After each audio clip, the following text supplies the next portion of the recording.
Hey, I'm Supats, lifelong solopreneur. Now living my life with only one passion to help solopreneurs to launch their digital products on fast track so that they can be profitable as fast as within 1 week, and they want to scale, they can join the membership.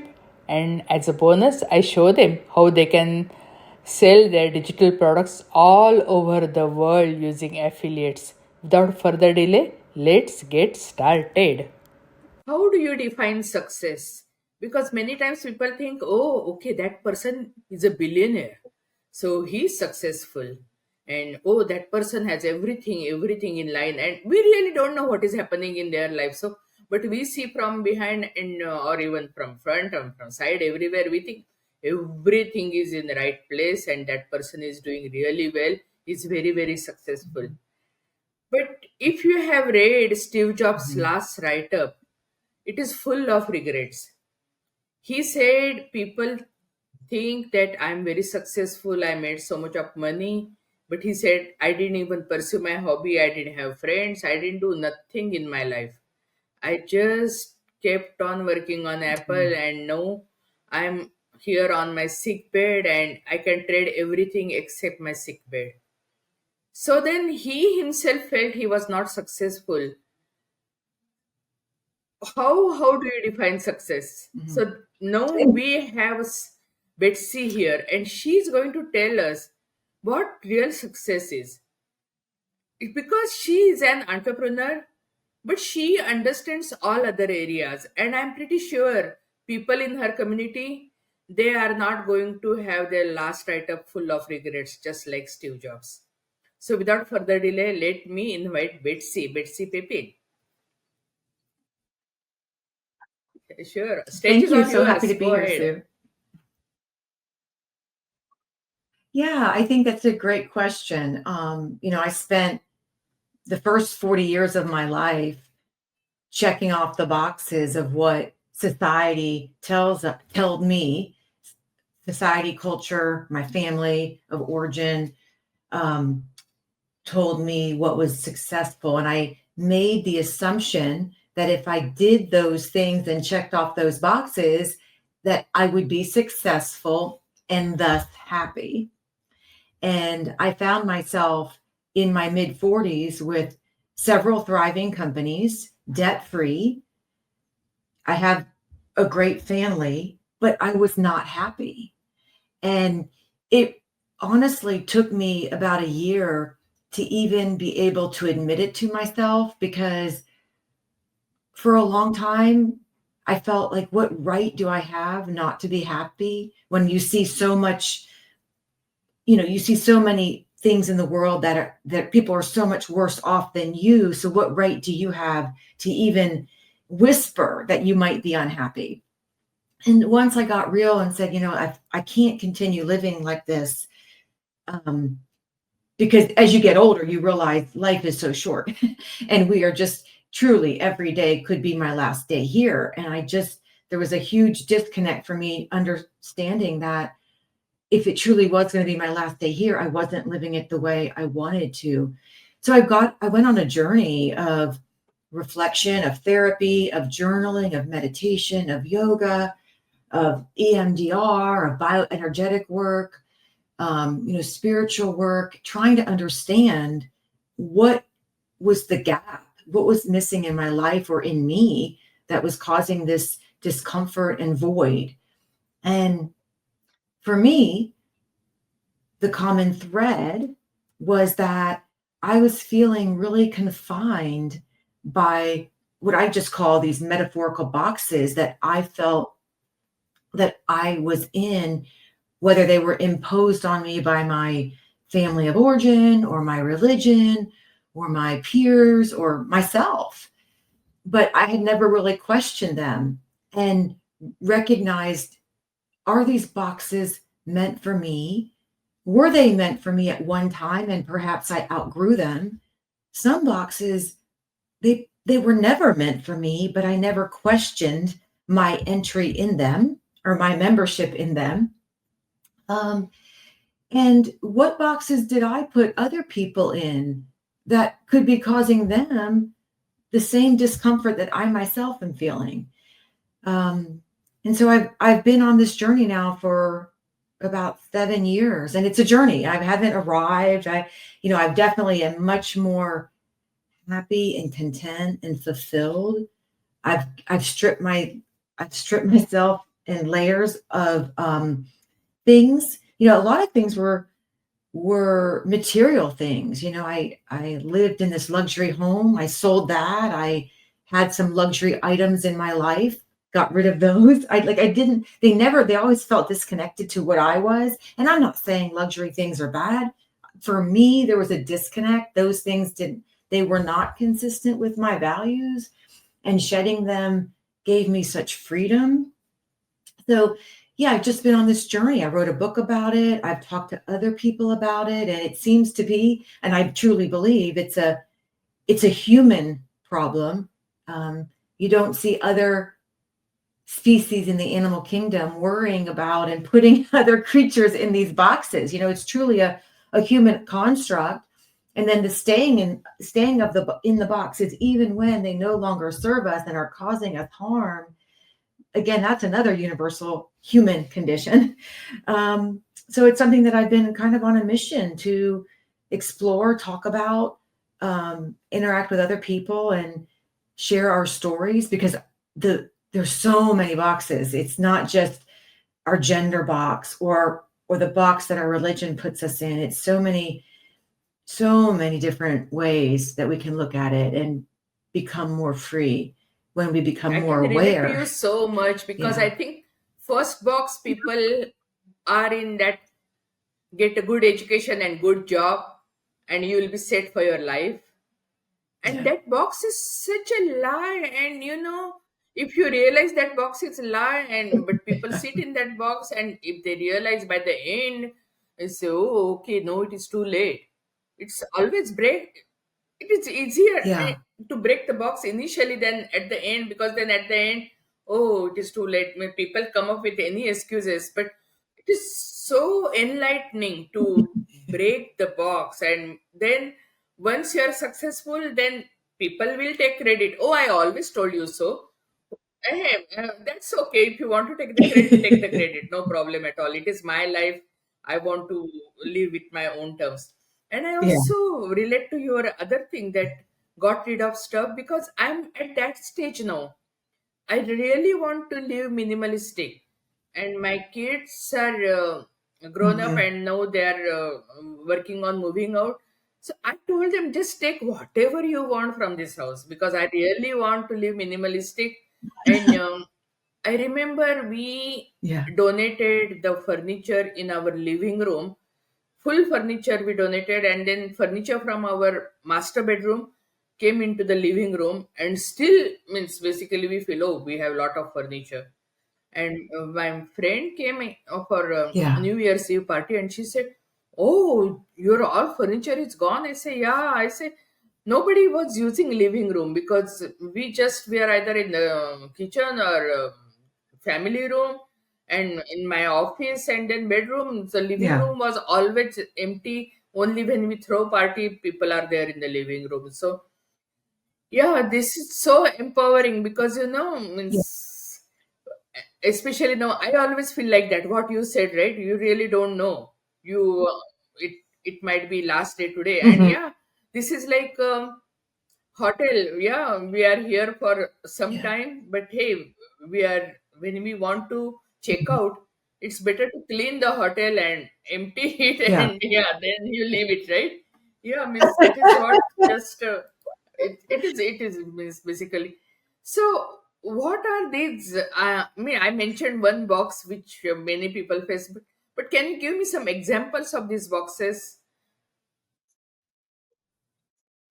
Yeah. So one of them for me was, well, education was one. It was, and I'm blessed. I mean, I'm not complaining. I'm blessed, but it was from the time I was little. It wasn't what college you were going to. It's what graduate school you were going to. And there was a lot of pressure for me in my family of origin to be a physician.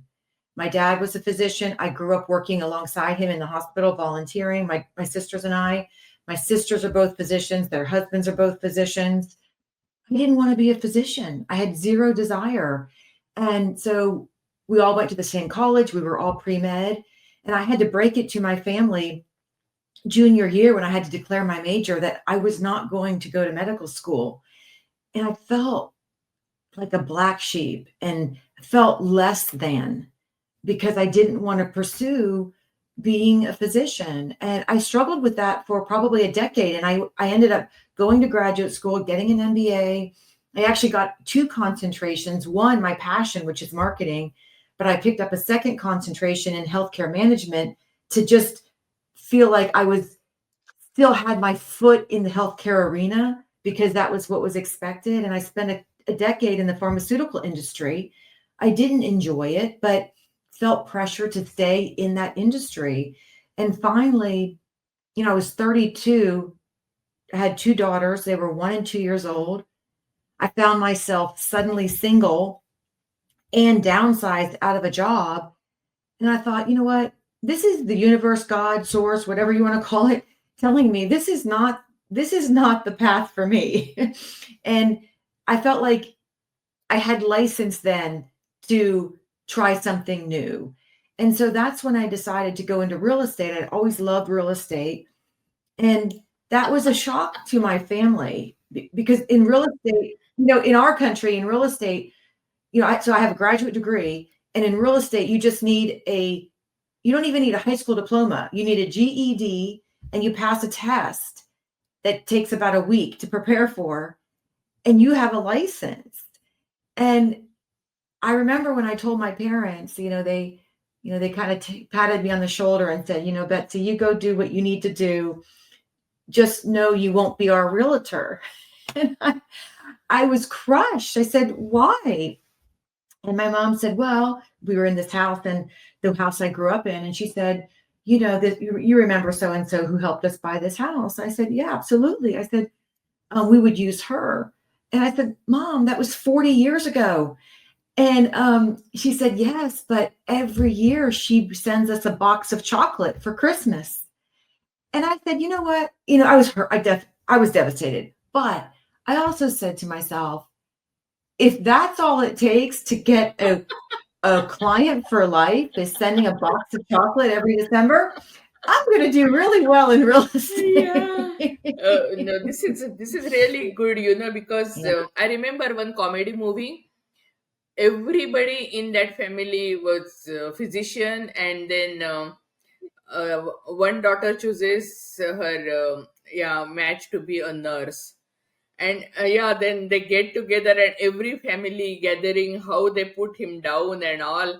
And means basically, there is a lot of pressure, lot of, you think a box, but it is so confined. And I remember my Mhm. daughter was valedictorian and very sharp, very smart. And when she decided not to go for medical school, my family was like, oh my goodness, she's ruining her life. Means she is first in her Yeah. school, and she's not, what is doing she? I said, see, it's her journey. I always think like that. It is soul, it's your journey. We cannot means control. And on top of that, she took major like English. Means it's not like that she didn't go for medical school, she went Mm. for engineering. Because in India it is like that, if a Yeah. girl has to go for medicine, and if a boy has to go for engineering, and if Okay. they do anything else, then their life is gone. That is how they treat us. Okay. So it was, Wow. and even my husband had a sleepless nights for 1 year. He said, oh, she's graduating with English major, what at the most she will be just a teacher, how much money do teachers make and all. Yeah, I said, hey, it's her life, her journey, and now she's doing really well, because after that she did her post graduation from Ivy League, and now she's also now an entrepreneur. She's doing really well, but I Mhm. really didn't force her to do anything. I said, it's your life, your choices. You do whatever you want to do. And I remember you mentioned pharma. Yeah. I have a pharmacology background. I was Hmm. doing PhD in pharmacology, but I didn't finish because I got married. I came here, but I also left pharma industry because it was not matching to my values. Because I remember pharma, I went because I didn't want to go into medicine. I appreciate doctors; they pay a lot of price, and but I studied overall, and most doctors actually they pay their date in their late 60s, and uh, I their life somehow Yeah. it didn't impress me because I really feel because every doctor nowadays you go every 15 minutes you have to see one patient, and they don't have time to breathe, and also all those things Yeah. I really don't see any fun in medicine. But I appreciate doctors are there, no doubt Mhm. about it. But hey, some people like it, they let them become doctor. Right. So pharmaceutical I went because I thought, okay, I Right. can serve community because still this is similar field. And I was studying, and at that time every medicine has lots of side effects. So I asked my guide, why do we have these medicines? Why do we prescribe? Because first paragraph of the use, and after that pages and pages of counter reaction. So then my guide said, these medicines are designed only for emergency, and allopathic medicines are designed only for maximum 1 week. You cannot give more than 1 week. And then I joined actually the Mm. really, really big pharma company, really big. And I was into their R&D department, and every meeting I went for R&D department was how to capture a patient on our medicine and how to put that patient on our medicine lifelong. And then I thought it is a totally Mm. not in sync, means I cannot imagine, means and that's the every meeting that was the topic, and I said no, and I left Mhm. pharma immediately. I said no, I just cannot. Again, it is a box. I couldn't breathe. Mm. And then I came here. I Yeah. got into computers, and but I always have been my own business owner. And then my classmates came from India many times. They visited me, and they said, you won't believe how much money in pharma. You did a mistake. You left pharma. I said, no, as far as my soul is happy, I really don't regret. Because what is the point? Means Yeah. you, and he said that everyone who stayed in pharma now in India, they are millionaires. And he said it was such Mhm. a easy path to make money, and you left it. And they always, I didn't argue with them, I didn't fight with them. I said, okay, this is my life. I really am happy with whatever I'm doing. So means I can relate to you Yeah. so much, and I can feel your pain because Yeah. I have been in your shoes, and it's Mhm. it's Yeah. yeah, yeah. I'm really Yeah. speechless. So Yeah. I felt the same way. I think money is overrated. And two, I also felt a disconnect in pharma. I felt like a fraud because I was in marketing trying to get people right to use our drugs, actually trying to get reps to use our marketing materials to sell to sell the drugs to the physicians, but I just didn't care. I I had no passion for the product. Um, I didn't relate to the disease states because they didn't directly impact my family and they were kind of niche products. And I felt like I can't do this company a service if my heart truly doesn't care if the public is using these products. So when I pivoted into housing, when I sell real estate, I saw what a house can do and change the trajectory of a family. That was much more consistent with my values than trying to push yeah, more that's drugs absolutely on the right. I consumer. totally agree with you.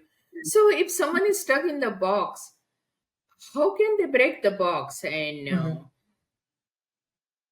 Yeah. Well, I think it's a great question. First, I think, and I found myself in this way, and I get a lot of people asking me, they know they know they're discontent, but they don't know they're in a box. So I think the first step is to figure out, are you in a box? And if so, what box are you in? And then, or what, to me, I always say, think of if you know what boxes you're in, which one is most negatively impacting your life? And start with that one.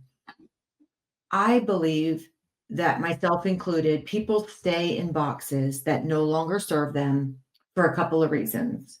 One is Oh, yeah. they resist change.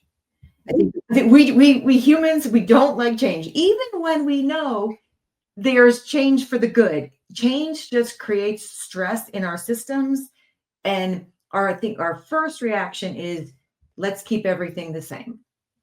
So I try to make it a practice to make change in my life. Make myself, I try to put myself in uncomfortable situations on a daily basis. Get myself outside my comfort zone on a daily basis. It's a muscle, and the more you do it, the more you're comfortable being uncomfortable.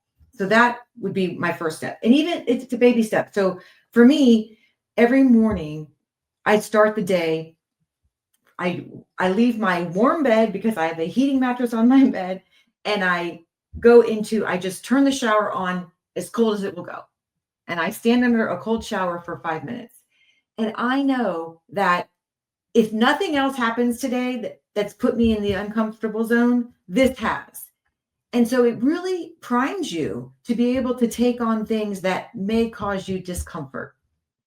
So just get used to change and introduce change in a daily practice in small ways that aren't threatening to you.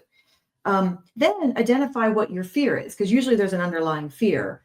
And I find, when I've spoken with people and I've looked at my own life, it's usually a couple of things. It could be fear.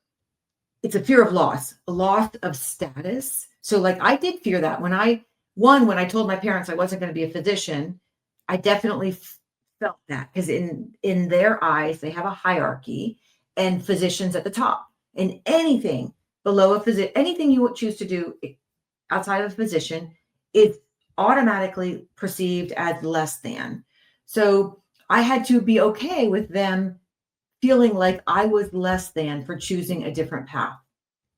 So that is, to me, an ego issue. So I'm kind of visual. So I always say to myself, if I sense myself resisting change because of a status issue, I say, Betsy, that's your ego talking. Put your ego on the shelf and move forward. So I visually try to do that and not let my ego get in the way of a sound decision. A second reason why people perhaps stay in boxes is a fear of a loss of a social connections. We are social creatures. We will die by ourselves. But it's like a chess game. And when you move your piece, you're a piece on the chessboard. When you move a piece, everybody else around you is affected. You are most likely, especially if it's a big change, you're going to change your social connections. That is a fact. And that's just something that, it doesn't mean it's bad. You're growing.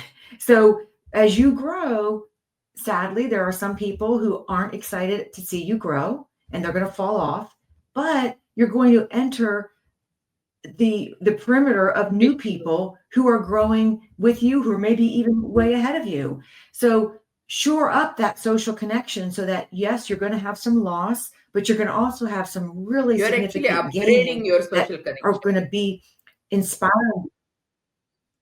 Correct. Exactly. You're up leveling, whatever. So that, but recognize that is a fact that's going to happen, but that is okay. And then the other one is a fear of loss of social stability, or not social, financial stability, especially if you're doing a career change. And that's a very real one. I think, I did my career change 20 some years ago. We didn't have a gig economy. It was very difficult. It was very difficult to you couldn't just hop on the internet and make money, so, or you couldn't drive for Uber or, whatever these driving companies. There's just a lot of different ways you can make hourly wages and build up a little bit of a nest egg to help you as you transition out of that one stream of income into another. So I think those are the biggest things I see in terms of how we can take baby steps to going towards a new future and getting yourself I out of the remember a box. story. Uh, Someone's dog was whining a lot, and so then they asked the owner, "Why your dog is whining?" "Oh, the dog is sitting on a nail." So then, why doesn't he get up? "Oh no, it's not hurting that much." So that is how people behave. Means, yeah, they are in the box. Mhm. They know this box is not for them. They are not happy. They are discontent, but still they are not willing to move because it's not hurting that much enough. And I remember you mentioning about this Yeah. being uncomfortable. That is so vital because when you are uncomfortable, you are growing. Yeah, because when you are comfortable, that Mhm. means, hey, you are just repeating the same movement again and again. Nothing is changing, nothing is growing. Right. Yes. Right. I like the idea you're either moving ahead or you're moving backwards. If you are not moving ahead, there's really no such thing as plateauing. You are moving backwards. So you have to continue. Well, I do. I mean, I'm a seeker, I'm a learner, I'm one of my core values is growth. I'm always looking to grow in all aspects of my life. So that's just so important to So me. But you yes, wrote a you're new book so right. actually, Breaking the Boxes. Tell me more about that because I saw it on Amazon, but I want to hear from you because I see you Yeah. have all kinds of versions. You have paper, then even Kindle, then Audible, everything. So just tell me more about that because I'm Yeah. in process of writing books, but I haven't published anything yet. So I would like to know more about your book writing and publishing experience. Okay, yeah. So that was my first endeavor. And it was funny because when I told people I was writing a book, they assumed it was going to be on real estate because I'm fairly known for real estate, and it has nothing to do with real estate. So my process, I always believe in not reinventing the wheel. I think there's always people who have been there, done that before me, and want to help. So I always try to get myself in circles of like-minded people, and they've been where I want to go. So I started joining writing, like they're called writing pods, where you go, well, I don't know if they go in person. I think there are some in person. I did one on Zoom. We met every week. We would submit our work. We would get feedback. And that's really nice to see because, you know, like it's almost like when you're in a box, you can't read the label. When you're so involved, you can't see things that other people who don't know you at all see. And so that was a really great way to help write the book. I sat down and said, okay, I like baby steps. So I committed to writing an hour a day, which got me about a page a day. It took me a year because I didn't work on weekends. And so I did a page a day, took a year to write. And it took about 9 months after I wrote it to have it edited, lay out everything and get it published. I also hired, and a lot of people don't, but I wanted to because I don't have a writing background. I hired a writing coach who also helped keep me on task because I had to submit 2 chapters or 20 pages every other week to her.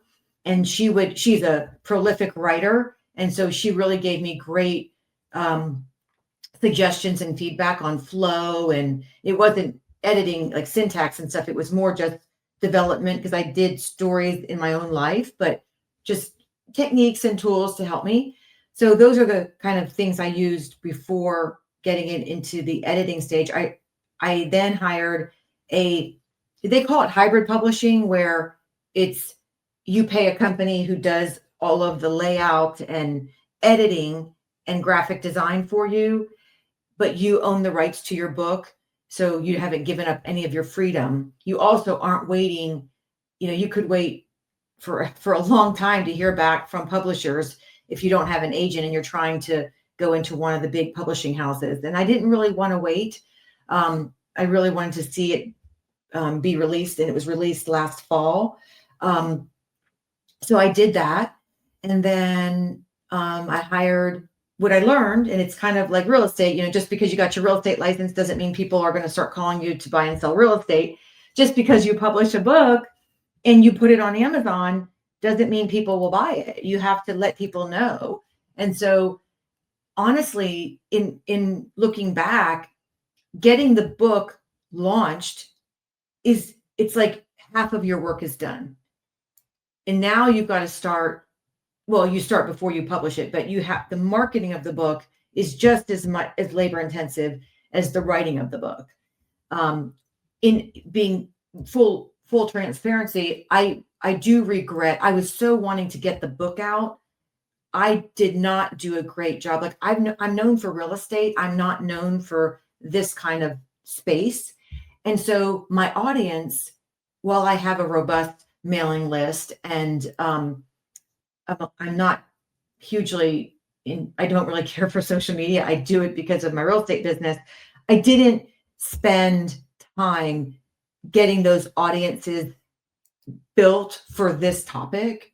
And so I had this book, this asset, but I didn't have the audience. And so now I'm building the audience. In hindsight, if you have the time, I feel like it's definitely better to build your audience I think almost than everyone provide I the book. interviewed said the same thing, not just for the book, but even for the business.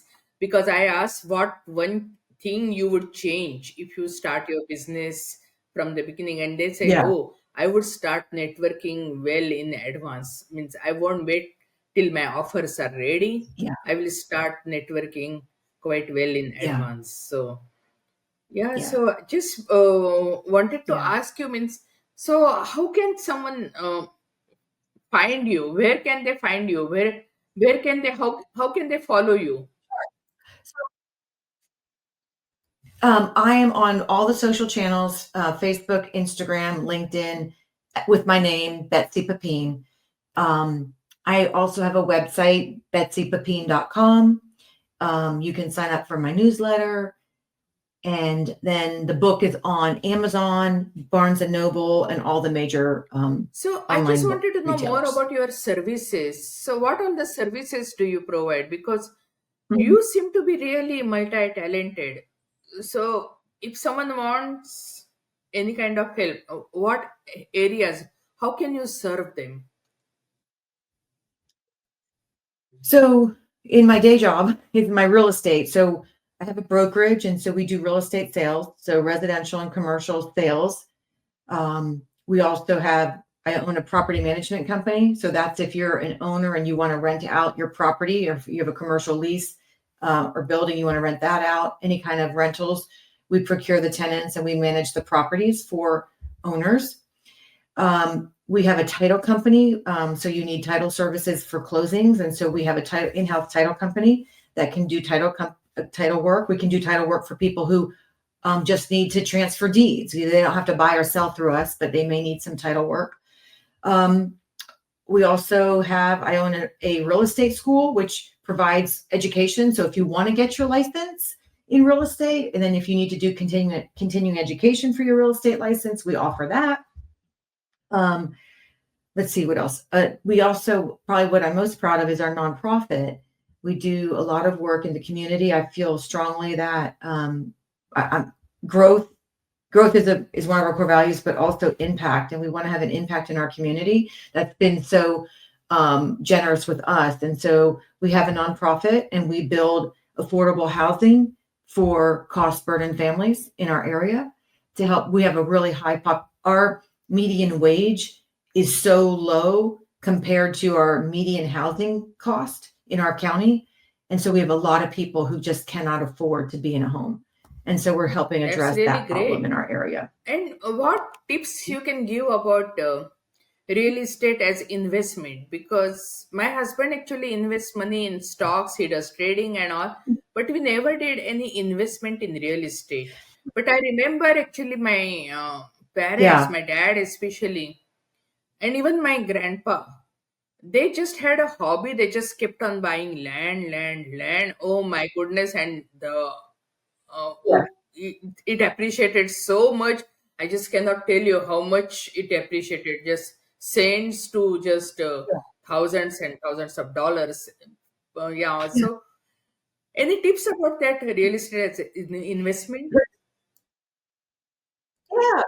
So I'm just like that. So that's my hobby, and actually my daughter has spun off a short-term Airbnb property management company, and she manages Airbnbs across the country. I gave her my Airbnbs while she was in college, and she would manage them from her dorm room, and then the business took off. But I got into the Airbnb business in 2015, really recognized, that's just Mm-hmm. a really great revenue stream, passive revenue stream if you hire somebody to manage it for you. I like doing single family. I also have one multifamily with that does Airbnb that I Airbnb. I personally invest in commercial office space, and it's interesting. I do like I've got a couple buildings, but one I just rent to one tenant, but another building I rent individual rooms out. Especially after COVID, a lot of people just need one office, and you actually will make more money in an office space if you rent by the room instead of renting out the whole space to one tenant. So that's a great avenue. Um, my parents are big investors in land, and they did what your parents did, your family did. They have a lot of properties that they bought when I was a little girl. They're now 83 and are looking to sell, but they've held it for 50 years, and they've appreciated nicely. So that's a great something to do if you want zero. I mean, there's just zero involvement. You just literally wait until the market appreciates. So that's a great avenue. There's just so many different ways to I don't like to put all my eggs in one basket. So while I am invested in the stock market, I also have a lot in real estate, just so that if the real estate market tanks, I've got the stocks, etc. So I think that's great opportunity for especially entrepreneurs to You have said passive income you stream. don't put your eggs in one basket. And I was talking to somebody, and that person said, I have only one egg. So, okay.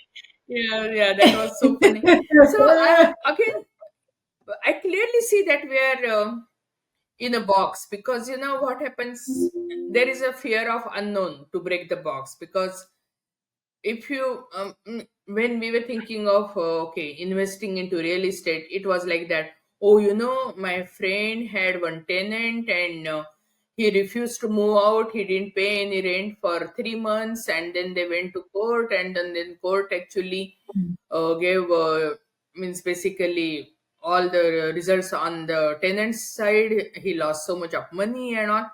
So, what can you say in such cases? Because Yeah. it's always people just look at the really most negative side, because there is a fear always associated. So, what Yes. can you say in such cases? Because we want to break our box, we are in the box. Right. So I think that's actually, thank you for asking that, because I think that is the biggest fear of all, is fear of failure. And failure to me is another box. It's a human construct. You don't see dogs worrying about if they're going to fail, in their run, or they're trying to chase a bird. They don't have these mental constraints that we have, and these limitations. So I threw the failure box out years ago. I truly, truly do not believe failure exists, because for me, and I write it down because I think fears can just manifest in your head and they get so big. But if you write it down, it becomes tangible and it doesn't look as threatening. But for me, when I'm evaluating something and I can start to feel like, oh my goodness, what if it fails? It doesn't fail, because I always say, what's the worst case scenario? The worst case scenario is going to be that the outcome was not as I anticipated. So I'm going to have to make a pivot, and I will have learned a very valuable lesson that will help me in the future. That is worst case scenario. That's something that I can tolerate. So once I realize that, it makes the exiting one box, entering a new box, so much more tolerable, because I understand that the worst case scenario Yeah, I is not remember bad. actually my mom used to tell, in any situation, just be prepared for the worst. What worst is going to happen? And then hope for the best. And Hmm. she said, even if the best doesn't happen, but Hmm. most of the never worst also never happens. Most of the time, something happens in between. But Hmm. since you are prepared for the worst, Yeah. why bother, right? And in any situation, Yeah. so I also tell the same thing to my kids and my community. Yeah, be prepared for the worst, but hope for the best, and it happens. And failure is also, I really think it is the part of life, because you said, yeah, you learn a lesson. It is a stepping stone, and as far as you are living, your heart is going to be like this. If it is straight, then hey, then basically Yeah, you are gone, right? So it is the part of life. That is right. how, means basically you are going to learn, and you are going to, yeah, succeed, right? Mhm, Yeah. So actually we mhm, are almost mhm, yeah, out of our time. But if you want to give any parting mhm. message to our audience, yeah, please feel free to, because if I didn't cover any particular point or something. No, I think that you covered everything. I just, I always like to remind myself, like I said earlier, that today could be my last day. And am I okay with that? And if you ask yourself that every morning, I do believe your behaviors will start to change. This is so awesome, because I remember one story. So there was a saint in India, and somebody went and asked him, you know, how come you are so happy?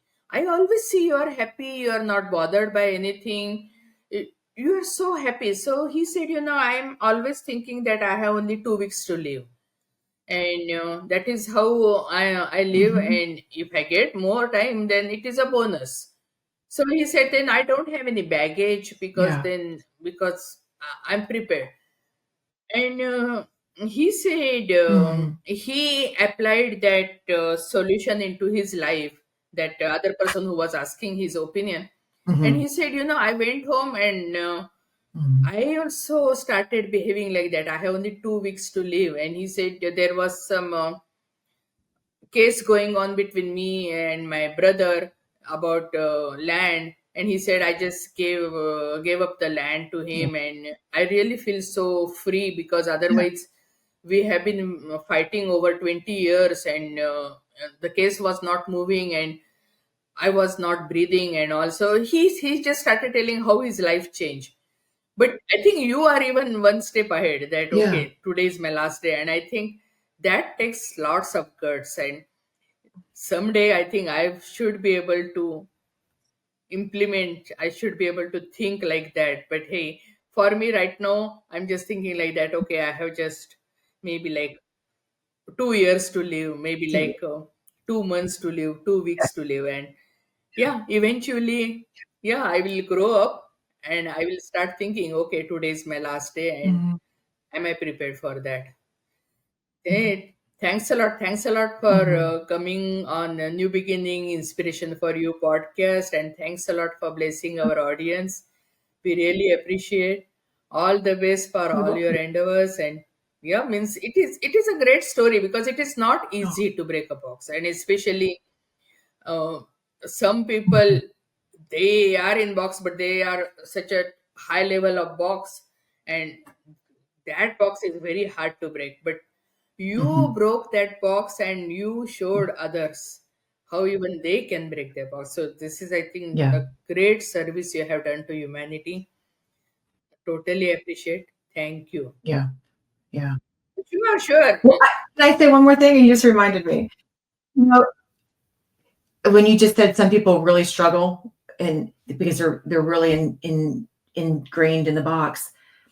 I think that, and I'm including myself in this, we can tie our identity Oh yeah. Oh to yeah. some of the boxes that we reside. And so if that's so scary because if you lose the box, you lose your identity, which I'm really working hard to never. Like when I was married, I definitely identified as being somebody's wife. And I found myself suddenly single. And over the course of my life, I've come to realize I can never put my identity in something that can be taken No, that is away. that is really empowering, because if you go and ask somebody, okay, hey, if I introduce, I'm Sue, then they say, oh, okay, okay, I'm this one, I'm software engineer. Is that your identity? Yeah, means it is Mhm. great achievement, no doubt about it. But It's that the only thing in your life, there is nothing else in your life. And I think that soul searching Mhm. process, breaking the box, it is so important, because then you will find the real meaning of your life, and then your last write up won't be full of Yeah. regrets. Thank you, really appreciate you being guest on New Beginning Inspiration for You podcast. Thank you. God bless you. Thank you. Hey, thanks for joining us. We are blessed to have you as part of our community, and whatever way we can help you, serve you, let us know. Please subscribe and let us know how we can help you, what resources you want. We have lots of free resources and also free collaboration joint venture groups you can join and explode your business, because most solopreneurs quit their business before they launch their first products, and I don't want that to happen to you. And that's why we have special launch service where you can monetize your digitals and become profitable as fast as within 7 days. And if you want to scale your business, join our membership New Beginning Success Collaboration, where we'll provide you MRR and PLR products and collaborations so that you can scale your business with ease and effortlessly. And hey, if you want to sell your digitals all over the world, yes, we will provide you affiliates more than 200 countries. So everything is possible. Just live your dream, follow your dream, and whichever way we can help you, do let us know. Thank you and God bless you.